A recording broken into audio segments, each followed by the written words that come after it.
புயல் மழை காலத்திலும் வாசலை தாண்டி கோவிலுக்குள் நுழையாத ஆச்சரியம். உள்ள வரமாட்டார். வெயில் வருது, மழை தண்ணி படுதுன்னா வேணாம் அக்கா, எனக்கு நான் இப்படியே இருந்துக்கிறேன், மேலெல்லாம் போட்டு அடைக்க கூடாது, எனக்கு வேணாம் அப்படின்னு சொல்லுவாரு. நாகேஸ்வரி அம்மன் ஆலயத்தில் அரங்கேறும் ஆச்சரியங்கள். மர்மம். தனக்கு கிடைக்கும் ₹1 கூட தான் சேர்த்து வைத்துக் கொள்வதில்லை. அருகில் இருக்கும் தேநீர் கடை போன்றவற்றிற்கு இவர் கொடுத்து விடுவாராம். தேநீர் மற்றும் பிஸ்கட் போன்றவை இவர் விரும்பி வாங்கிக் கொள்ளும் பொருட்களாக சொல்லப்படுகிறது. அதிலும் பிஸ்கட்டுகளை திரும்பவும் தேநீர் கடைக்கு கொடுத்து அனுப்பி விடுவார் என்கிறார்கள். டீ பிஸ்கெட்லாம் வாங்கிட்டு வந்து தராங்க. பிஸ்கெட்லாம் டீ கடைக்கு கொடுத்து அனுப்பிச்சிடுறாரு. டீ மட்டும் குடிப்பார். சுற்றி எத்தனை பேர் இருக்காங்களோ அத்தனை பேருக்கும் டீயை ஊற்றி கொடுத்துருவாரு. எது வாங்கிட்டு வந்து கொடுத்தாலும் சுற்றி இருக்கிறவங்களுக்கு கொடுத்துருவாரு. பிஸ்கெட் பழம்லாம் வாங்கிட்டு வந்தாங்கன்னா டீ கடைக்கு கொடுத்துருவாரு.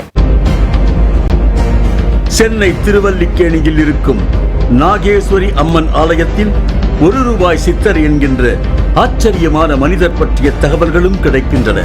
தான் மதங்களுக்கு அப்பாற்பட்டவன் என்பதை இவர் அவ்வப்போது தெரிவித்திருக்கிறார் என்றும், தற்போது ஆயி என்று அழைக்கும் அம்மனிடம் தான் இருப்பதாக சொல்வதாகவும் கூறுகிறார்கள். வரவங்கெல்லாம் நீங்கள் ஓதுறதுனால முஸ்லீம் அப்படின்லாம் சொல்கிறாங்க சாமின்னு. ஒன்றும் அக்கா, நான் இப்போ ஆய்கிட்ட இருக்கேன், அப்புறமா கிறிஸ்டினில் இருப்பேன், நான் முஸ்லீமில் இருப்பேன், நான் எல்லாத்துலேயும் இருப்பேன்க்கா, அம்மாண்ட எப்படி இருக்கிறேன் அதே மாதிரி தான் நான் எல்லாத்துலேயும் இருக்கிறேன் அப்படின்வாரு. ஆனால் அவர் பேர் தெய்வமணின்னு தான் சொல்லுவார். இந்த ₹1 சித்தர் பற்றி மேலும் ஒரு ஆச்சரிய தகவல் கிடைத்தது. அது புற்றுக்குள் இருக்கும் நாகமும் மரத்தின் மீது அமர்ந்திருக்கும் காகமும் பரிபாஷையில் பேசிக்கொண்டதை இவர் கவனித்து சொன்னதாக கிடைத்த தகவல். நாகத்தை நாங்கள்லாம் பார்த்துருக்கோம், ஐயாவும் பார்த்துருக்காரு. ஐயா நான் சொல்லுவாப்பா, எதிரில் படுத்துனுக்கிறாரு, வேலையெல்லாம் நிறைய வேலைங்க நடக்குது, சிவில் வேலை. அந்த வேலை நடந்துருக்கிறப்போ கீழே கோவில் அம்மாவை பார்த்த மாதிரி அவர் படுத்துன்னு இருக்கிறாரு. நானும் எங்கள் வீட்டுக்காரன் இங்கே நின்று பேசின்னு இருக்கிறோம். திடீர்னு காக்கா சத்தம், காக்கா கத்துது. இன்னும் காக்கா கத்துதேன்னு சொல்லிட்டு பார்த்தோம்னா இவர் பேசுகிறாரு. பக்கத்தில் நாகம் அப்படியே படம் எடுத்து நிற்குது. இவர் சொல்கிறாரு, அக்கா இப்போ போயிடுவாளே, நீ எதுக்கு இங்கே வந்த? சீக்கிரமாக உள்ளே போயிடு, அக்கா வீட்டுக்கு போயிடுவா, அக்கா வந்த பேர் வா, நான் இங்கே தான் இருப்பேன் அப்படின்னு சொல்கிறாரு. அவர் அந்த மாதிரி அப்போ தான் நான் அப்பயும் பார்த்துருக்கோம் நாகத்தை. நாங்கள் காக்காவை துரத்தின்னு ஓடனோன்னு அது அப்படியே பள்ளத்துலேயே உள்ளே இறங்கி போயிடுது.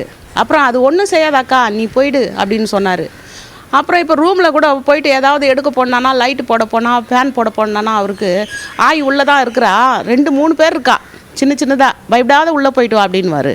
ஆலயத்தை சுற்றியே வாழ்ந்து வரும் இந்த ₹1 சித்தர் ஆலயத்தின் வாசலை தாண்டி கோவிலுக்குள் இதுவரை சென்றதில்லை என்கின்ற மற்றொரு தகவல் ஆச்சரியத்தை அதிகப்படுத்தியது. ஆயி என்று தான் அழைக்கும் அம்மன் உத்தரவு கொடுத்தால் நிச்சயம் ஒரு நாள் உள்ளே வருவேன் என்றும், அப்போது கமகமவென்று மனத்தோடு வருவேன் என்றும் அவர் கூறியதாக சொல்கிறார்கள். மழை வரும்போதெல்லாம் அவர் இந்த எதிரில் கோவில் எதிரிலேயே மரத்தாண்ட தான் உட்காந்துன்னு இருந்தார். அப்போ இது மேலெல்லாம் நாங்கள் ஷீட்லாம் போடல, தகரை தான் போட்டுருந்தோம். வந்து உட்காந்தா கூட ஒழுகும். உள்ளே வந்திருக்கேன் சாமின்னு சொன்னால், உள்ளெல்லாம் நான் வரக்கூடாதாக்கா, ஆய் என்னை இங்கே தான் இருக்க சொன்னான், நான் அதனால் இங்கேயே தான் நான் இருப்பேன், நான் ஆய்கிட்ட வெளியவே இருக்கிறேன், என்னைக்கு ஆய் என்னை உள்ளே வான்னு சொல்கிறாலும் நான் அன்றைக்கி வரேன், ஒரு நாளைக்கு உள்ளே வாங்க சாமி அப்படின்னு கூப்பிட்டுமானா கூட வரேன், ஒரு நாளைக்கு குளிச்சுட்டு கமன்னு வரேன், கமன்னு வந்தால் தான் ஆய்க்கு என்னை பிடிக்கும், அது வரைக்கும் நான் உள்ளே வரமாட்டேன், இங்கேயே தான் நான் நிற்பேன் அப்படிவாரு. எந்த ஒரு பூஜை நடந்தாலும் இங்கே வந்து வளைக்காப்பு பண்ணுறாங்க இல்லையா, அம்மாவுக்கு வளைக்காப்பு பண்ணிவிட்டு அவங்க 5ஆம் மாதம் ஜடை தச்சுன்னு போகிறவங்களுக்கெல்லாம் கூப்பிட்டு நான் ஆசீர்வாதம் பண்ண சொல்லுவேன். ஆசீர்வாதம் பண்ண வரவர் அந்த படியாண்டி எது நிற்பார், உள்ளே வரமாட்டார். அவங்கள வெளியே வச்சு கூப்பிட்டு தான் ஆசீர்வாதம் பண்ணுவார். உள்ளே வரல, நான் குளிக்கும் போது தான் நான் உள்ளே வருவேன் அப்போ அப்படின்னு சொல்லியிருக்கிறாரு. அப்புறம் அந்த மாதிரி தான் இங்கே யாருக்கு என்ன கல்யாணம் நடக்கும், இங்கே கல்யாணம் நடக்கிறவங்களுக்கு கூட அவர் வெளியே இருந்து தான் ஆசீர்வாதம் கொடுப்பாரு. இந்த ஆலயத்தின் நிர்வாகி திருமதி ராதிகாவை அக்கா என்று அழைத்து வரும் தெய்வமணி சித்தர் தன்னோடு பிறந்தவர்கள் 4 பேர் என்று கூறியதாகவும், தன்னை பற்றி இந்த அம்மன் உனக்கு சொல்வார் என்று தெரிவித்ததாகவும் அடுத்தடுத்த தகவல்கள் சொல்லப்பட்டு கொண்டே வந்தன. என்னைக்கு என்னைய எங்கள் வீட்டுக்காரையும் அக்கா மாமான்னு சொல்ல ஆரம்பித்தாரோ, இப்போ வரவங்களை எல்லாருமே அக்கா மாமான்னு தான் கூப்பிட்றாரு. என்ன தான் அக்கான்னு சொல்லுவார். எத்தனை பேர் சாமி உங்கள் கூட பிறந்தவங்கன்னு கேட்டால் 4 பேருன்னுவார். அப்போ நான் இல்லையானா, நீ தான்க்கா பெரியவோ, ஆய் சொன்னால, ஆய் எனக்கு சொல்லி அனுப்பிச்சிருக்கா, நீ தான் பெரியவோ அப்படின்வாரு. எல்லாரும் பிறந்த நாளுக்கு ஆசீர்வாதம் வாங்க வருவாங்க. நீங்கள் எப்போ பிறந்தீங்கன்னு அவரை கேட்டால், அக்காவை கேளு அவளுக்கு தான் தெரியும் அப்படின்வாரு. சாமி எனக்கு எப்படி தெரியும்னா, உனக்கு தெரியும் ஆயி சொல்லுவா பார் நான் எப்போ பிறந்தேன்னு, அக்காவுக்கு தான் தெரியும் நான் பிறந்ததுன்னு வரும்.